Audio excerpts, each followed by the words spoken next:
Kabar panas datang dari Massimiliano Allegri yang dirumorkan bakal menukangi Real Madrid musim depan. Ketidakpuasannya terhadap kebijakan transfer manajemen AC Milan menjadi pemicu utama Allegri ingin angkat kaki dari San Siro. Kondisi ini langsung ditangkap radar Florentino Perez yang menganggap Allegri sosok pas untuk mengelola skuad bintang di Santiago Bernabeu. Langkah ini diambil karena Perez kecewa dengan kinerja Alvaro sebagai pelatih interim. Di bawah Arbeloa, Madrid tersingkir dari Copa del Rey dan tertinggal 4 poin dari Barcelona di La Liga. Ini adalah pengejaran jilid ketiga setelah Madrid gagal mendaratkan Allegri pada 2019 dan 2021.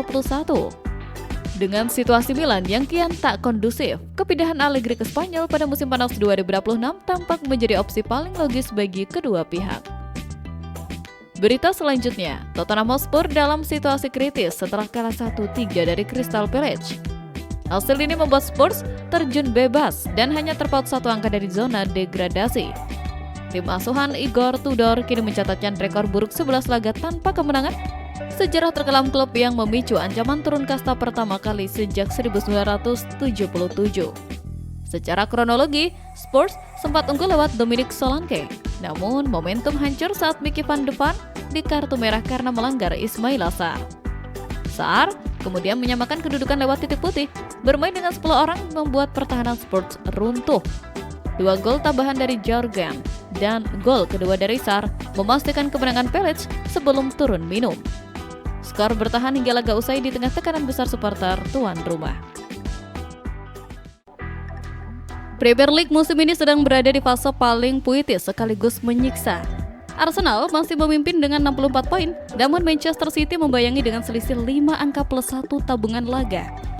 Di atas kertas, Arsenal punya jalur lebih ramah karena hanya akan bertemu tim papan bawah seperti Wolves dan Burnley. Logikanya, 9 poin aman di tangan, tapi kita tahu tim yang sedang sekarat di zona degradasi seringkali punya taring paling tajam saat terdesak. Titik nadir persaingan ini adalah di Etihad Stadium pada pekan ke-33. Ini bukan sekedar laga, tapi penentuan nasib. Jika Arsenal mencuri poin, mahkota juara makin dekat. Namun, jika City berjaya, momentum akan berbalik arah. Sementara itu, Manchester United asuhan Michael Carrick mengintip dari balik bayang-bayang. Tanpa gangguan kompetisi Eropa, United punya kemewahan rotasi untuk menyapu laga sisa. Meski, nasib mereka tetap bergantung pada terpelesetnya 2 rival di atas. Di liga sekejam ini, konsistensi adalah mata uang yang jauh lebih berharga daripada sekedar keunggulan poin.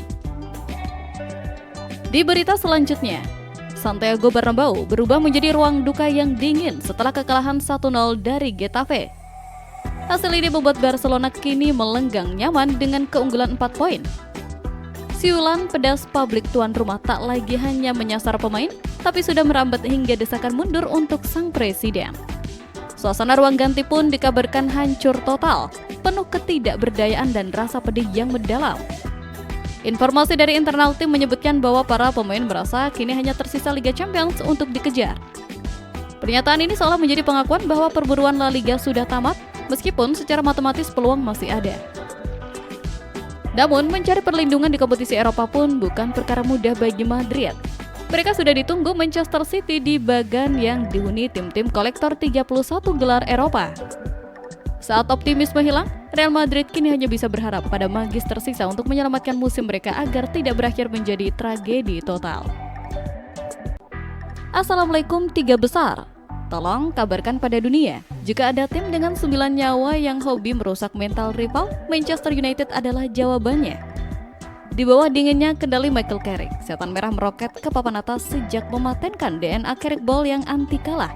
King MU resmi pulang ke habitat aslinya setelah taktik spam crossing ke Benjamin Sesko sukses menghancurkan tembok low block Crystal Palace. Jika ada yang bilang boleh begadang asal timnya jago, kalimat itu harus direvisi. Boleh begadang asal timnya itu King MU.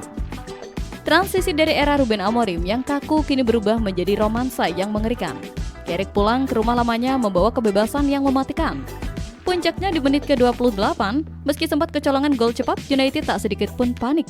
Carrick menunjukkan magisnya dengan meminta Matheus Cunha merusak struktur lawan dari sayap. Hasilnya, penalti dingin Bruno Fernandes dan sundulan maut Big Ben Benjamin Sesko di menit akhir membuat Old Trafford meledak. Kemenangan ini resmi menggeser Aston Villa dengan rekor unbeaten terpanjang di 2026. Bagi Carrick, Sepak bola itu sederhana, beri pemain kebebasan, maka kemenangan akan datang sendiri. Di berita selanjutnya, beralih ke sudut lain London, di mana bola mati kini terasa lebih magis sekaligus krusial. Derby London antara Arsenal dan Chelsea harus ditentukan lewat adu kesaktian tendangan sudut. Di Emirates, Arsenal memperlihatkan siapa raja bola mati dan penguasa London sesungguhnya. William Saliba membuka jalan kemenangan lewat sundulannya, sebelum Chelsea sempat menyamakan kedudukan akibat gol bunuh diri Hinkapie. Namun saat laga terasa buntu, Jurien Timber muncul sebagai pahlawan setelah memanfaatkan umpan terukur Declan Rice. Kapten Chelsea, James, mengakui betapa sulitnya menghentikan Arsenal dalam situasi bola mati, menyebut meriam London sebagai salah satu yang terbaik di dunia. Statistik mencatat Arsenal sudah mencetak 16 gol dari tendangan sudut, menyamai rekor sejarah liga. Meski Arteta mengakui performa timnya sempat di bawah standar, kemenangan tetaplah kemenangan. London tetap berwarna merah dan 3 poin ini krusial untuk menjauh dari kejaran Manchester City. Juventus akhirnya harus pamit dari Liga